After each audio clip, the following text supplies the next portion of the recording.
Hello दोस्तों, how are you. I hope कि आप लोग अच्छे होंगे।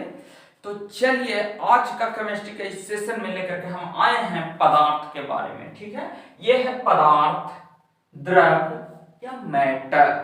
सबसे पहले इसका थोड़ा सा बैकग्राउंड जानते हैं कि ये कैसे आया होगा मैटर। ठीक है, तो देखिए मैटर या पदार्थ इसी को परमाणु कह सकते हैं, ठीक, एटम कह सकते हैं। तो देखिए कहानी ये था, सबसे पहले एक मिनट देखिए, सबसे पहले इस पदार्थ के बारे में हम लोग जानेंगे या मैटर के बारे में जानेंगे। ठीक है, तो देखिए स्टार्टिंग में जो है ना, स्टार्टिंग में जो इंडियन वैज्ञानिक था, उनका कहना था कि ब्रह्मांड का जो निर्माण हुआ है, ठीक है, वो द्रव्य से हुआ है। ये द्रव्य से हुआ है, ये पूरा सृष्टि का निर्माण ये द्रव्य से हुआ है, पदार्थ से हुआ है, मैटर से हुआ है। ठीक, और इस द्रव्य को न तो नष्ट किया जा सकता है और न ही क्रिएट किया जा सकता है। तब किया क्या जा सकता है? सिर्फ इसको एक मीडियम से दूसरे मीडियम में हस्तांतरित किया जा सकता है, कन्वर्ट किया जा सकता है, बस यही किया जा सकता है। ठीक, ऐसा शुरुआत में मानना था। और देखिए, और हद के बाद यह हो गया कि इंडियन में बहुत सारा वैज्ञानिक थे, ठीक है, उनका मानना था कि ये जो पदार्थ है ना, ठीक है, पदार्थ, ये पदार्थ सबसे पहले ब्रह्मांड सृष्टि का निर्माण इस द्रव्य से हुआ, पदार्थ से हुआ या मैटर से हुआ। ठीक, अब ये पदार्थ किसको कहेंगे? तो ये अत्यंत सूक्ष्म कण है। दूसरा बात, ये पदार्थ के बारे में शुरुआत में इसको बोला गया कि ये पंच तत्वों से मिलकर के बना है। ये पदार्थ जो है क्या से मिलकर के बना है? पंच तत्व। कौन बोले? इंडियन वैज्ञानिक लोग, समझे, उन लोग बोल रहे हैं कि ये पंच तत्वों से मिलकर के बना है। अब पंच तत्व क्या है? देखिए इस द्रव का सबसे पहला पॉइंट, एक पॉइंट ये आता है कि ये जो ब्रह्मांड है, ब्रह्मांड है, ठीक, ये पदार्थ से बना है, पदार्थ से बना है, पदार्थ से बना है। ठीक, अब इसके बाद दूसरा बात आता है कि ये पदार्थ क्या है जी। देखिए ये पदार्थ क्या है, तो ये पदार्थ के बारे में इंडियन वैज्ञानिकों का कहना है, भारतीय वैज्ञानिकों का कहना था कि पंच तत्व से बने हैं, पंच तत्व से बना है। अब ये पंच तत्व क्या है? अभी हम लोग बहुत, अभी कोरोना का समय चल रहा है, ठीक है, तो इस समय आप लोग को बहुत सारे डेड बॉडी ये सब निकल रहे हैं, बहुत सारे डेड बॉडी देखने को मिल जा रहा है। ठीक है, ये अभी का सिचुएशन बहुत ही खराब सिचुएशन है और हम लोग इस सिचुएशन में अपने घर में रहें, सुरक्षित रहें और इस सिचुएशन में अपना इम्यूनिटी सिस्टम को बना करके रखें, यही हमारे लिए फायदेमंद है। और देखिए पिछले बार भी जब पॉलिटेक्निक का एग्जाम हुआ था, पैरामेडिकल का एग्जाम हुआ था, तो उस समय भी जस्ट ऐसा ही माहौल था। इस समय जिस तरह से अब थोड़ा सा रेट जो है ना नॉर्मल होने के कगार पे है, अगर केसेस 10,000 निकल रहे हैं तो रिकवरी रेट जो है 11,000 हो चुका है, 12,000 हो चुका है। इस तरह से रिकवरी रेट में सुधार हुआ है।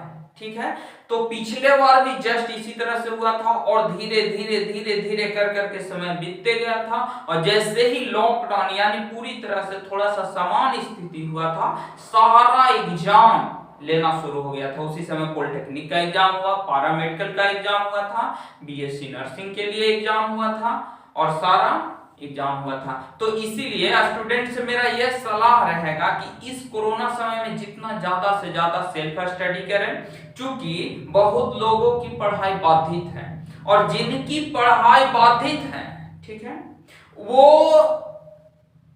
एकदम बेचारे नहीं पढ़ पा रहे हैं कुछ लोग, और जो कुछ लोग पढ़ रहे हैं उनसे मेरा सलाह है कि आप पढ़िए तो बहुत अच्छा से पढ़िए। ये नहीं कि समय वेस्ट कीजिए मोबाइल पे, यूट्यूब पे, फेसबुक पे बहुत समय जाता है। आप लोग ज्यादा से ज्यादा कोशिश कीजिए कि ये सब सोशल मीडिया पे पढ़ाई के बाद से ही जुड़े, अदरवाइज आप कॉपी और कलम किताब का यूज कर सकते हैं। हम ऐसे ज्यादा सलाह देंगे कि सोशल मीडिया का कम यूज कीजिए और सेल्फ स्टडी किताब कॉपी वगैरह का यूज कीजिए, आपको ज्यादा प्रॉफिट होगा। और पिछले बार भी यही हुआ था, एग्जाम तुरंत ले लिया और जो लोग पढ़ रहे थे, जो लोग पढ़े थे, बस उन्हीं लोगों का रिजल्ट हुआ। इस बार भी ऐसा ही होगा। इसलिए हमारा सलाह है आप लोग से कि इस समय इस सिचुएशन को देखते हुए अपने घर में रहिए और अच्छे तरह से पढ़ाई कीजिए। चलिए, हम लोग कहां थे? पंच तत्वों पे थे। हाँ, तो कोरोना के समय में बहुत सारे डेड बॉडी, ये सब हम लोग बोलते हैं कि आज इनका शरीर पंच तत्वों में विलीन हो गया। तब पंच तत्वों में पंडित जी बहुत बोलेंगे कि चलिए देखिए अब इनका शरीर को पंच तत्वों में विलीन किया जाए, तो वही पंच तत्व के बारे में बता रहे हैं कि ये पंच तत्व आखिर है क्या। पंडित जी लोग या पेपर में लिखता है कि पंच तत्वों में विलीन हो, ये है क्या? तो हवा, पृथ्वी, अग्नि, जल, आकाश। हवा, पृथ्वी, अग्नि, जल, आकाश, पांच को फिर से सुनिए, हवा, जल, अग्नि, पृथ्वी और क्या? आकाश बच गया। हवा, देखिए पंच तत्व लिख देते हैं। एक तो देखिए ना, ऐसे सोचिए, याद नहीं रखिए, एकदम समझिए कि मुर्दा जलाने गए हैं तो मुर्दा जलेगा क्या? हवा रहेगा वहां, तब भी न जलेगा जी। देखिए पानी लेकर के ऐसे गोल गोल घूमते हैं तो पानी रहना चाहिए, पानी भी रहेगा। इसके बाद और क्या रहेगा? तो आग, आग लगाते हैं ना, आग देते हैं, आहुति देते हैं, तो अग्नि रहेगा। ठीक है, अब कहां देते हैं? तो धरती पर न देते हैं, इस पृथ्वी पर कहां देते हैं? ये धरती पर देते हैं, तो धरती को पृथ्वी रख दे, किसके सामने? आकाश को साक्षी मान करके। तो एक आकाश हो गया और आकाश, और एक पृथ्वी हो गया। पृथ्वी या धरती, यही पंच तत्व था। चलिए अब देखिए आगे और थोड़ा सा जानते हैं। अब हम लोग जानेंगे, ये तो मतलब मानना था ऐसा कि ये चीज से पंच तत्वों से पदार्थ बना है, लेकिन वैसा कोई बात था नहीं। बात क्या था कि पदार्थ कैसे बना है? देखिए ये पदार्थ के बारे में थोड़ा सा चलते हैं। देखिए पदार्थ जो है कणों से मिलकर के बना है, और इसका कणों का आकार, देखिए ये पदार्थ है कणों से मिलकर के बना है, कणों से बना है, कणों से बना है। ठीक, और ये जो पदार्थ है कणों से जो मिल करके बना है, इसके बीच में ये कण, जो पदार्थ का जो कण है, आपस में, ये पदार्थ को द्रव भी बोल सकते हैं, द्रव नहीं एक होता है। देखिए द्रव यहाँ लिखे हैं, द्रव दो तरह का होता है, एक ये वाला द्रव और एक ये वाला द्रव। तो हम इस द्रव का बात कर रहे हैं। पंडित जी कहते हैं कि हे जजमान, पूजा कर रहे हैं ना, तो द्रव्य चढ़ाइए। तो द्रव मतलब क्वाइन, सिक्का, पदार्थ, उसका बात कर रहे हैं। पंडित जी थोड़े ये द्रव्य डालिए ऐसा नहीं बोलते हैं। द्रव को, ये द्रव को, इसको पानी या ये गंगा जमुने ऐसे करते हैं तो ये द्रव डाला जाता है, और बोलते हैं द्रव्य चढ़ाइए, तो ये द्रव चढ़ाया जाता है। देखिए द्रव कणों से मिलकर के बना है। द्रव, दोनों द्रव का डिफरेंस बता चुके थे कि एक ये वाला द्रव होता है, एक ये वाला द्रव होता है। ये द्रव जो पंडित चढ़वाते हैं, 1 रुपया, क्वाइन, सिक्का, ये सब का जो बात होता है वो वाला द्रव होता है। चलिए द्रव के बारे में हो चुका था। अब आते हैं द्रव कणों। अब देखिए पदार्थ जो है कणों से बना है, यानी हम कह सकते हैं कि द्रव, यही पदार्थ को तो द्रव कहते हैं। द्रव्य, ये द्रव है या पदार्थ है, तो ये द्रव या पदार्थ कणों से मिलकर के बना है। दूसरा पॉइंट देखते हैं इसमें, तो कणों के बीच में, कणों के बीच आकर्षण बल होता है। एक दूसरे के सारा कण आपस में गतिशील है, एक दूसरे को अपने में आकर्षित कर रहे हैं, गतिशील है। ठीक, ये पदार्थ कणों से मिलकर के बना है। ये कण के बीच आकर्षण बल होता है, एक दूसरे को गतिशील है। ठीक है, और द्रव कण एक दूसरे को आकर्षित करते हैं, बता दिए, लगातार गतिशील है। और ये पदार्थ में कणों के बीच में जो है ना, कण के बीच में कुछ रिक्त स्थान बना हुआ होता है, रिक्त स्थान होता है।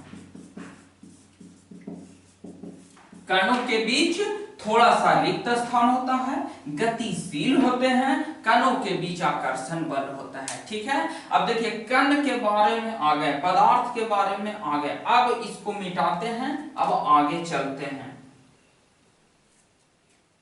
स्क्रीनशॉट लेना है तो ले लीजिए।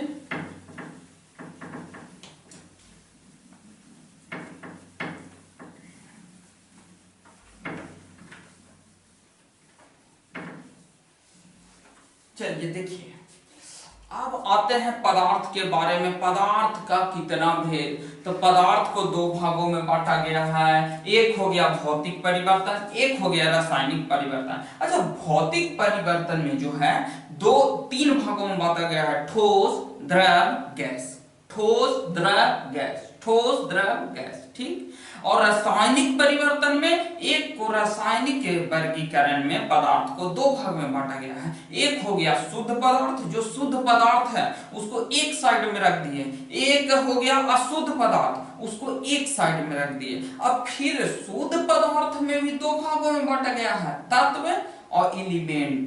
ठीक है, एलिमेंट और यौगिक, तत्व और यौगिक, एलिमेंट, कंपाउंड। और अशुद्ध का, अशुद्ध मतलब मिश्रण न हुआ, तो मिश्रण को समांगी मिश्रण, विषमांगी मिश्रण। ठीक है, इस तरह से बांटा गया है। थोड़ा सा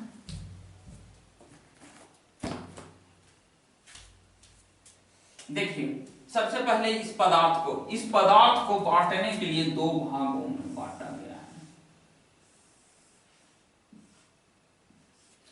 एक हो गया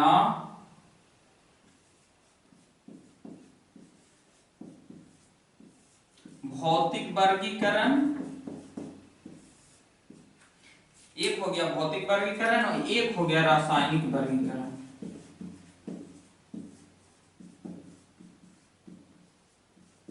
रासायनिक वर्गीकरण। ठीक है, अब देखिए भौतिक वर्गीकरण जो है, ये भौतिक फिजिकल वर्गीकरण जो है, जब वर्गीकरण कर रहे थे, सिंप्लीफाई कर रहे थे, जमा कर रहे थे, बांट रहे थे, तो ये फिजिकल सिंप्लीफिकेशन को तीन भागों में बांटा गया है। इसको तीन भागों में बांटा गया है। एक हो गया सॉलिड, यानी कि एक हो गया सॉलिड, एक हो गया सॉलिड द्रव और गैस, यानी कि इंग्लिश में जिनको जानना है फिजिकल, ये हो गया केमिकल। ठीक, ये हो गया सॉलिड, लिक्विड, ये हो गया गैस। यही तीन भागों में बांटा गया है। अब देखिए रासायनिक में चलते हैं। देखिए रासायनिक में है, इसको दो भाग में बांटा गया था, एक शुद्ध रहेगा और एक अशुद्ध रहेगा। तो देखिए इसको दो भागों में बांटा गया है। एक हो जाएगा शुद्ध पदार्थ और एक हो जाएगा अशुद्ध पदार्थ।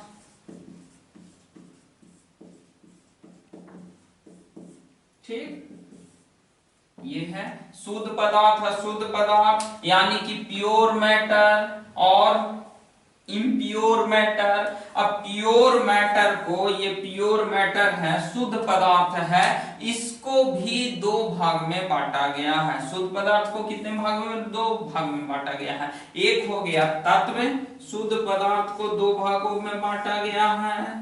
ठीक, एक हो गया तत्व यानी कि एलिमेंट और एक हो गया यौगिक यानी कि कंपाउंड। इन कंपाउंड। अब देखिए अशुद्ध पदार्थ, अशुद्ध पदार्थ को दो भागों में बांटा गया। अशुद्ध पदार्थ कहने का मतलब मिक्सचर यानी कि मिश्रण, इसी को कहते हैं मिश्रण या इसी को मिक्सचर कहते हैं। एमाइक मिक्सचर ये हो गया। अब मिश्रण को यानी कि अशुद्ध पदार्थ को दो भागों में बांटा गया है। ठीक, पहला हो गया समांगी मिश्रण, दूसरा हो गया विषमांगी मिश्रण। विषमांगी नहीं दिख रहा है, नीचे लिख देते हैं विषमांगी, विषमांगी मिश्रण। अब हो गया तत्व को भी तीन भागों में बांटा गया है, यौगिक को दो भाग में बांटा गया है। देखिए तत्व को तीन भाग में क्या क्या बांटा गया है, देखिए इसको ऐसे कर दे रहे हैं। तत्व को तीन भागों में बांटा गया है। एक हो गया धातु, एक हो गया अधातु और सात को हो गया उपधातु।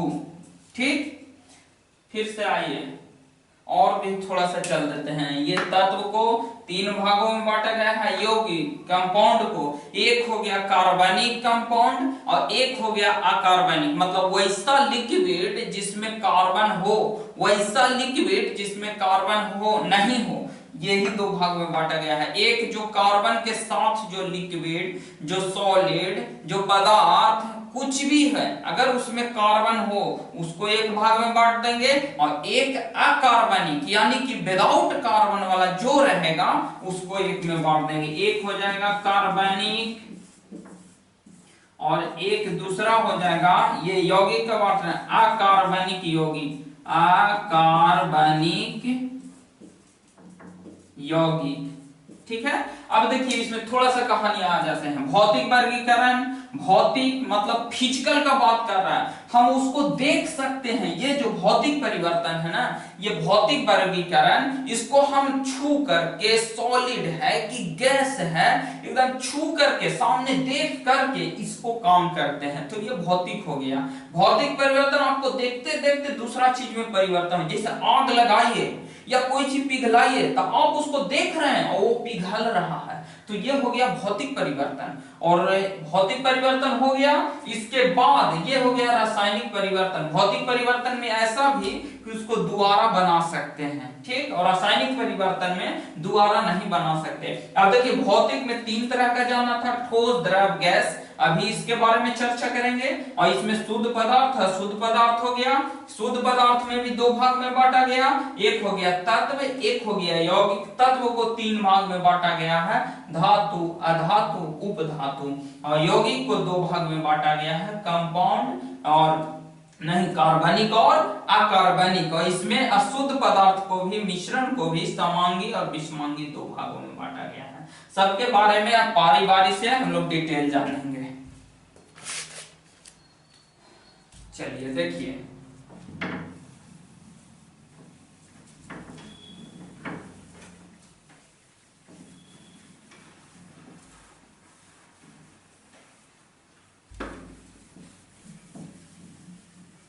देखिए सब कहते हैं कि सॉलिड, लिक्विड, गैस, ठोस, द्रव, गैस बहुत इजी है, ठीक है, हाँ इजी है, लेकिन सब इसी में फंसते हैं और इसी में आप भी गलती कीजिएगा। एक क्वेश्चन देंगे ठोस, द्रव, गैस से नहीं बनेगा, बन जाएगा, ठीक है। बताइए एक क्वेश्चन, बताइए कि प्रत्यस्थता ठोस में कैसा होता है, उच्च की नीम, गड़बड़ा गया ना।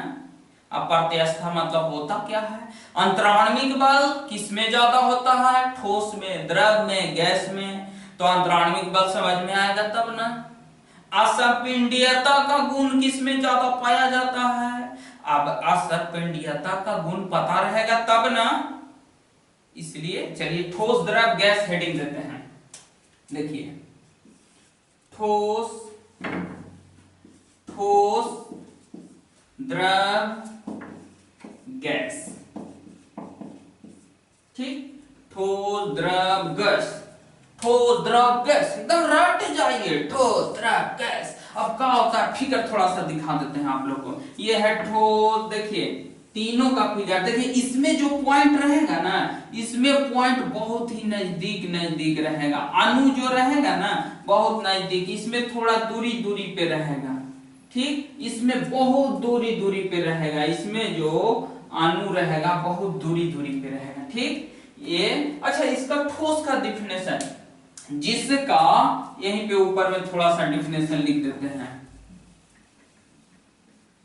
देखिए इसमें क्या रहेगा, आकार, जिसका आकार और आयतन दोनों हो, दोनों, ये भी रहेगा ये भी रहेगा, जिसका आकार और आयतन, इसमें द्रव है, यानी कि बाल्टी में डालिए तो बाल्टी का आकार हो जाएगा, गिलास में डालिए तो गिलास का आकार हो जाएगा, थरिया में डालिए तो थरिया का आकार हो जाएगा।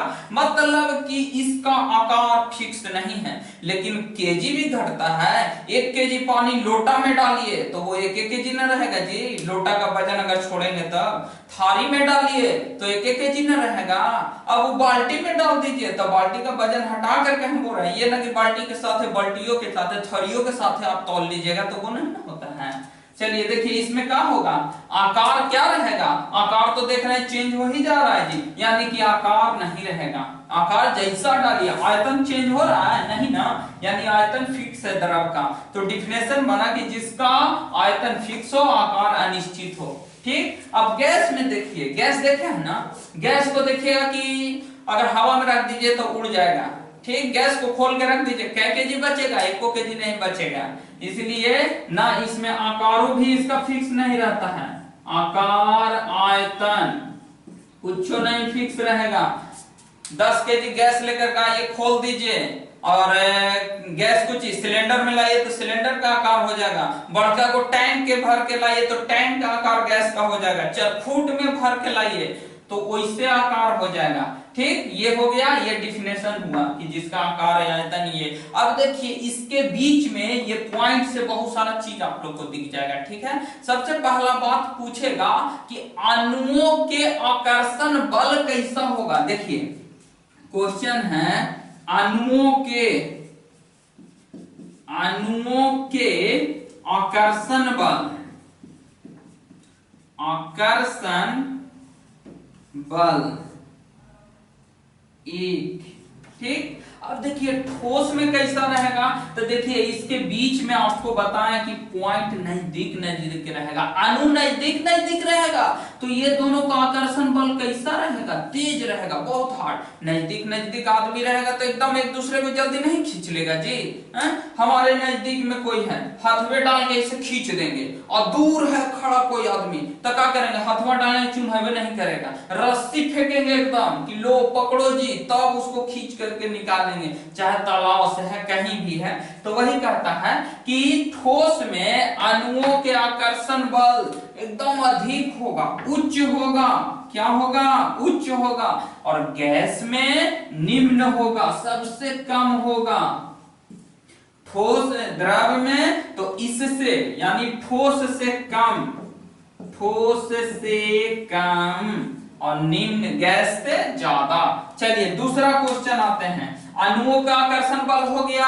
अब घनत्व के बारे में जानते हैं। घनत्व जो देखिए इसके बीच की दूरी देख रहे हैं कितना घनत्व है, बहुत ज्यादा दिख रहा है ना। अब घनत्व का फॉर्मूला क्या होता है, मास बाय वॉल्यूम, यानी कि जितना केजी है उसके आयतन से डिवाइड कर दीजिएगा तबे ना निकलेगा, तो वो छोड़ दीजिए, एकदम याद रखिए। जैसे ही क्वेश्चन पूछे कि घनत्व, दूसरा क्वेश्चन पूछेगा घनत्व, तो घनत्व किसका ज्यादा होगा जी, एकदम घनत्व तो किसका, ठोस का उच्च हो जाएगा घनत्व, ठोस का उच्च होगा तो गैस का निम्न हो जाएगा, और इसका तो ठोस से कम, ठीक।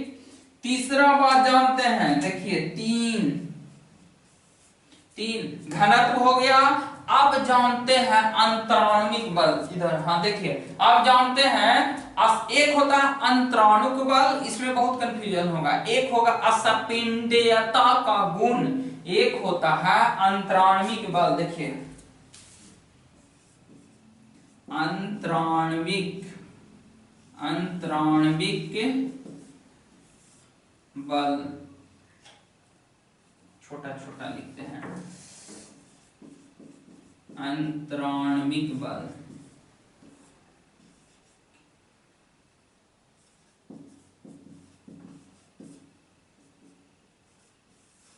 एक हो गया अंतराण्विक बल, और एक देखिए अंतराण्विक बल क्या होगा। अंतराण्विक बल जैसे ही पूछे, एक होता है और असंपिंडीयता भी लिख देते हैं, असंपिंडीयता।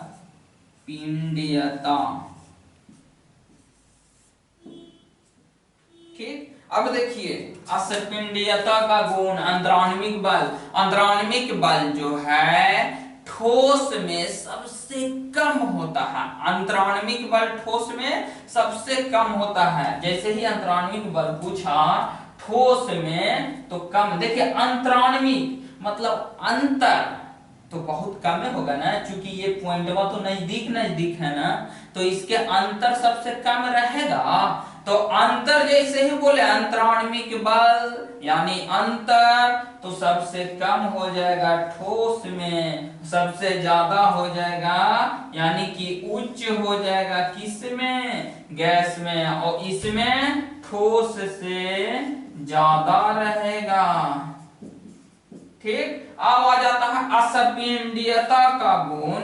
तो सबसे ज्यादा असंपिंडीयता का गुण किसमें रहेगा, तो सबसे ज्यादा ठोस में रहेगा, फिर द्रव में रहेगा, फिर गैस में रहेगा। ठीक है, जैसे ही असंपिंडीयता का गुण कहे तो गैस में निम्न हो जाएगा, ठोस में असंपिंडीयता का ठोस में निम्न, इसमें निम्न, ठोस में उच्च रहेगा, इसमें ठोस से कम, ठोस से कम, और ये हो जाएगा निम्न। ठीक, इसमें उच्च, ठोस से कम, और इसमें आपका हो जाएगा असंपिंडीयता का गुण निम्न हो जाएगा। अब गतिज ऊर्जा के बारे में जानते हैं। देखिए गतिज ऊर्जा और विसरण ठीक गैस में ज्यादा होता है। देखिए गतिज ऊर्जा,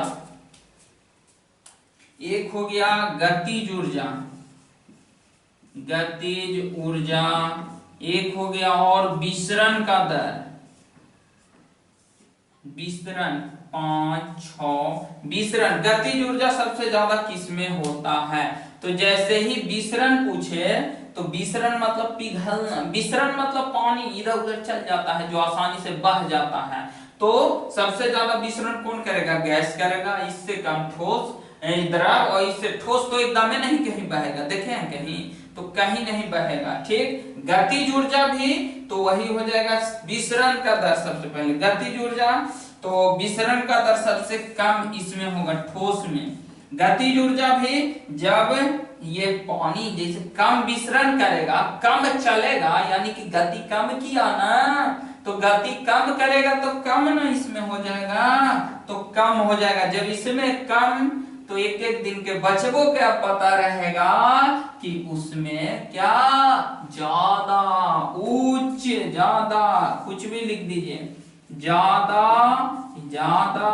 अब इसमें तो आपको पता है कम है, उधर ज्यादा है, तो ठोस से ज्यादा, इसमें भी वही हो जाएगा, ठोस से ज्यादा गतिज ऊर्जा हो जाएगा। प्रतिस्थता एक बच गया ना, देखिए प्रतिस्थता बोले तो वो निम्न हो जाता है, जस्ट इसका अपोजिट। प्रतिस्थता ये कम है ना, तो ज्यादा, ये वाला असंपिंडीयता है, प्रतिस्थता इसी को समझिए। प्रतिस्थता का गुण उच्च होता है और गैस में सबसे निम्न होता है।